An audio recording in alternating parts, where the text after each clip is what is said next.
What is up, G fam? We're about to jump into a reaction for Alyssa Marie, Evolution of Hip Hop. This was requested like a month ago. Like I said, when I go into the comment section, I just start grabbing stuff. What I see, I don't spend a whole lot of time in there. So I went back to some of my older videos, saw that this was requested, especially from someone who's been with me for a minute and they love good music. They know who they are. So I'm gonna check this out and see what Alyssa Marie, I might be saying that wrong, but I think that's Alyssa, like Alyssa, cause you know, I don't know. We'll find out. Anyway, Marie, Evolution of Hip Hop, and see what her take is on hip hop. And I don't know how old this is. So I don't know where this stops. If this goes to like present day, that'd be awesome. Anyways, and here we go. So of course, when you have a genre whose current day figures are more popular than its forefathers, the current day culture is going to be different than the culture the genre started out in. Styles of music go through a lot of change and evolution sonically and ideologically over decades of time. Take it back to 30 years ago. Well, after the masses first heard rap blast when they turned their stereo, saying it's nothing more than a phase. They don't want to hear it. Fast forward to today, is it changed? Sure, but barely though. The clothes they wear and the slang change, but stereotypes hated was staying the same. The further the years would go, the more that we let it define us instead of rejecting it. Question if it's dead or alive. When we set the burial, what was clearly ahead of its time had begun dwindling. Switching abundant thinkers for dumb simpletons. Numb middlemen butchered their vision with tongues crippled from running them. Thumbs twiddling, wondering will it be done, rippling, riveted into the media. These inner city kids influencing pop culture easier, and they're watching them eat it up before they got greedier, realizing they needed us yet. Was seen as an immediate threat for keeping in check. They need to protect suburban American youth from hearing the music that will bury their views, bury the truth when it's still alive, before they're aware of it too. And until it dies, they're moving up vilified. At that time, they were the enemy, holding us back. We fought together even though it was whack. And when they saw the status quo that it had, they pretended to be the one to have our back when their motive was cash. And yeah, they knew that. They wanna control them. They told them too bad. No soul for a few stacks. They don't need to do that. Cause if hip hop makes it, it'll be true rap. Grassroots from the streets to reach middle class speakers with boom bap. And that's exactly the way they did it. They made it to radio play with nothing but drum and bass. Innovative lyrics created a lane and a way to fit in this industry. Made a difference in music forever, making this nation listen. It went from 0 to 70, from serial enemy to carry the hero identity. Entering unprepared mentally, begin to feel they move like centipedes. 1,000 steps and barely get an inch ahead of seats. They gotta start to sell dance records with the answer, it ain't hard to tell. They was dangling that shiny deal, they knew the bargain well. Play the target like a fool and make them think they're smart as hell, like they got it all themselves.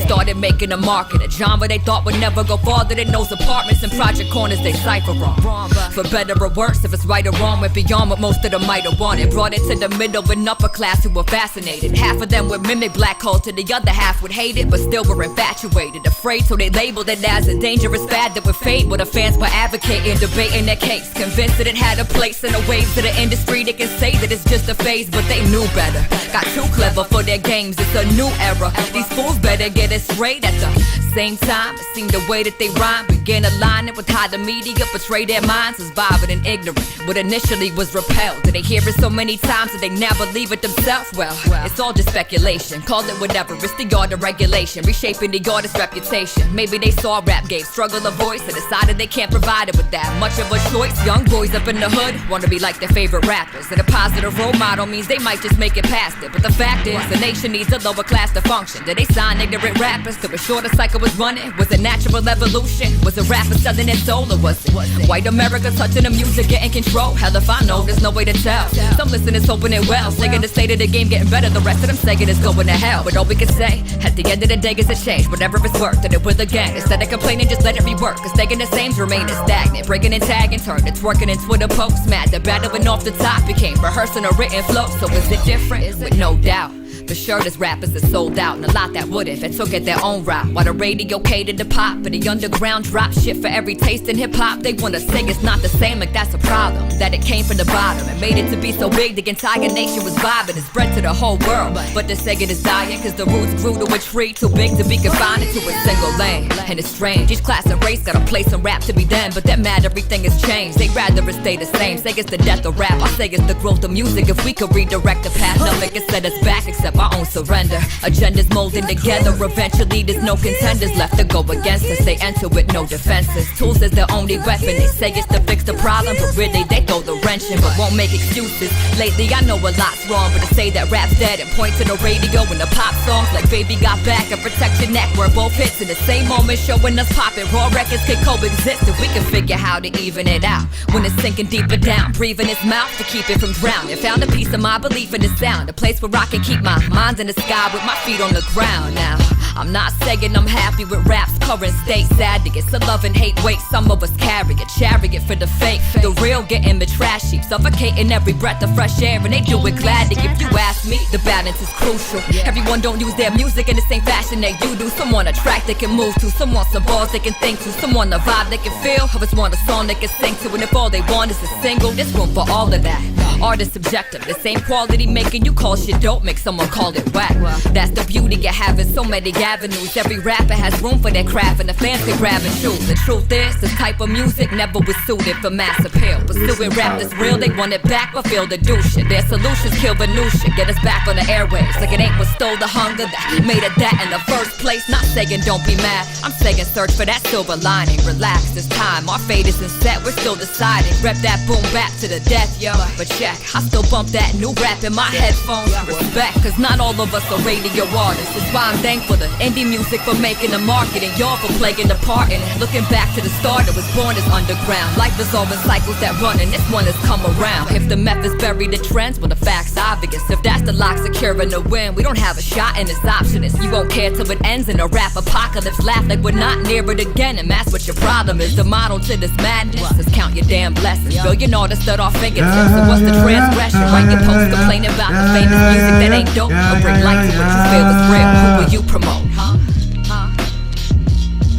Seems kind of ridiculous and short-sighted to say that people of one culture can't participate in or enjoy this shit right of another culture, when the mere fact that someone in Korea might want to make hip-hop music is a reflection of the power of music, its ability to transcend cultural boundaries and influence and inspire people who might be completely unfamiliar with the culture the music was born in. Fire Squad, this is a banger.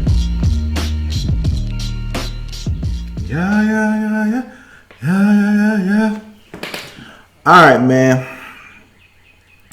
I'm gonna say this is one of the most distracting videos I have ever watched. One, trying to keep up with her, but her playing all them classic beats in the background. Sometimes, bro, only thing I could think of was the words of the songs that I was hearing. Classics, bro. I mean, started from LA Cool J, touching on KRS-One, going all the way to freaking Outkast, man, bringing it to the J. Cole's, even throwing the Drake in there and the Big Sean's. That is one of the most distracting videos I ever watched. But what she was saying is hella true. Yes, we have this movement that we call mumble rap, and a lot of us hate it. And a lot of people love it. You don't believe me? Go watch some of them vids. 60 million views, which I don't know if that's like 60 million of love or like, 50, 40, you know what I'm saying? Like 60-40, 60-40, you know what I'm saying? 70-30, if someone going to go see the ridiculousness, because hate gets views too. Hate brings you views. So we don't really know. But she was speaking on some real deal ordeals, you know what I'm saying, about rap, how it wasn't even taken seriously back in the day. If you study your hip hop culture, you'll learn that rap wasn't even taken seriously. It'll fall out. You know what I'm saying? It ain't gonna stay around. And look what it is today. You know what I'm saying? And she's saying finding the silver lining, finding that, You know, I say finding your lane is what I like to call it. You find your lane and you travel it. Because of this, because of what I do, you guys have brought me music when I thought the industry was just horrible. You know what I mean? Like, I thought it was just horrible. I thought that's what I thought. But then you start saying, no. We got team backpacks, man. You know what I'm saying? Check this person out. Check this guy out. Check this girl out. And I'm like, whoa. You know? I'm like, wow. Oh, man, come over here to UK. Check him out. Come over here to Korea. Check him out. You know what I'm saying? Like, now my eyes are open to say, hip-hop really ain't dead. It's just being, my taste in hip-hop is being overshadowed by a taste of hip-hop that is not my own. You see what I'm saying? Personally,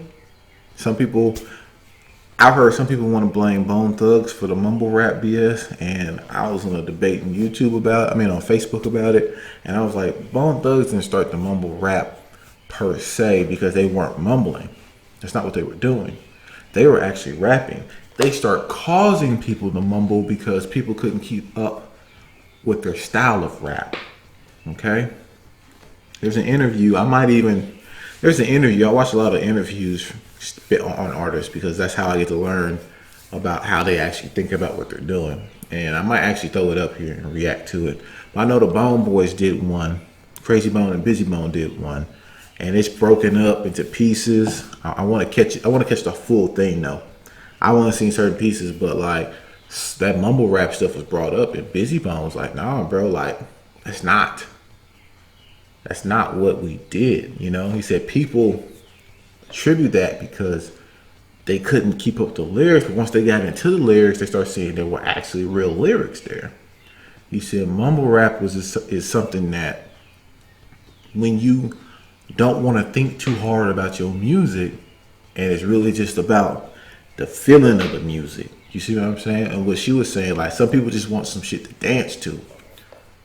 So it doesn't have a lot of substance in the actual lyrical side of it.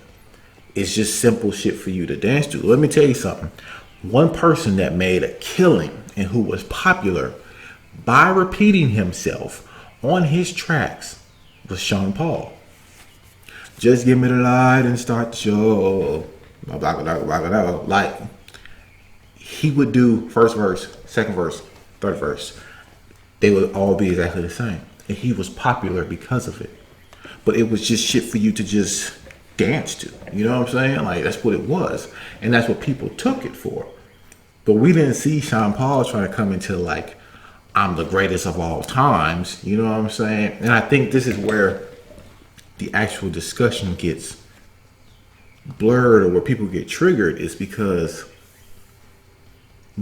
people who made party music weren't trying to jump into the lane of cats who was coming with the lyrical heat as to being MCs. They stayed in their lane and they did the party music.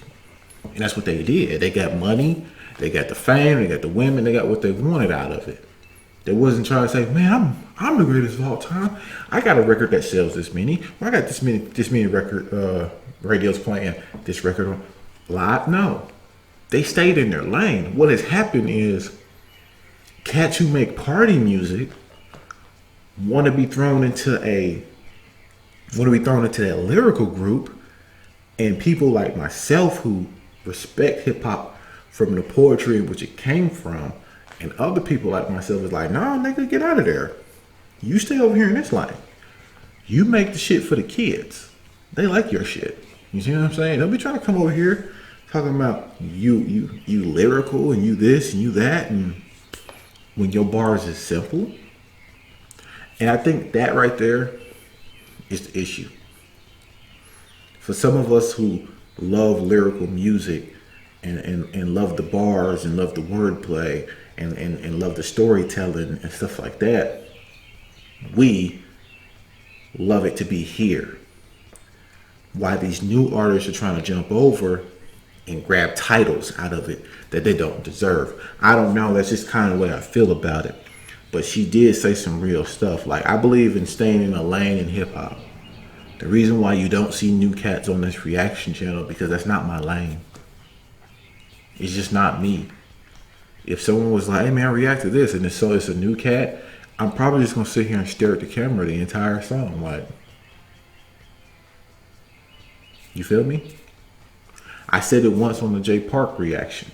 Jay Park was making songs that I felt were for a younger mind, a younger mentality. You know, some of us, you know, everyone's different. When you're making particular songs where it's about maybe like about love, right? To me, the concept of love is different. What I grew up with, love was fussing, fighting, longevity. You see what I'm saying? Like that type of stuff was love, falling out, falling in. And then I started beginning to notice in the hip hop, in the R&B scene, sex and love swapped with one another. And that's what became popular. And that's when I retreated out, because that's not what I know love to be. So I retreated out. So when Jay Park made a particular song talking about, you know, women and doing their stuff and doing all that, I'm thinking in my mind, when I was 21, this song would be hot. Now that I'm 30 going on 31, it's not. The lyrics ain't there. But this is something I could, you know, I could be around my house cleaning up, and you know what I'm saying? Like something like that. But it's nothing that I'm going to be looking for lyrical soul food from. So I believe when it comes to what she was saying, we have to find our lane. And then we find those who are in the same lane as us in our music. And those are the ones we drive with, conversate with, you know what I'm saying? Take this musical journey with. And those in the other lane, whether it's the screamo rock, whether it's the pop, whether it's the mumble rap, they have those who follow the same lane too. We don't cross lanes though. You know what I'm saying? I'm not like, hey man, hey, listen to this Lupe Fiasco. No. I'm gonna stay over here. You can stay over there. That's cool. I mean, you guys let me know what you thought about it. I'm over here talking way too long.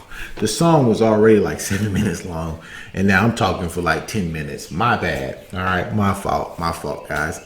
I loved it. I loved it. It was very distracting because she was playing some bangers from my day, man. Some bangers from my day.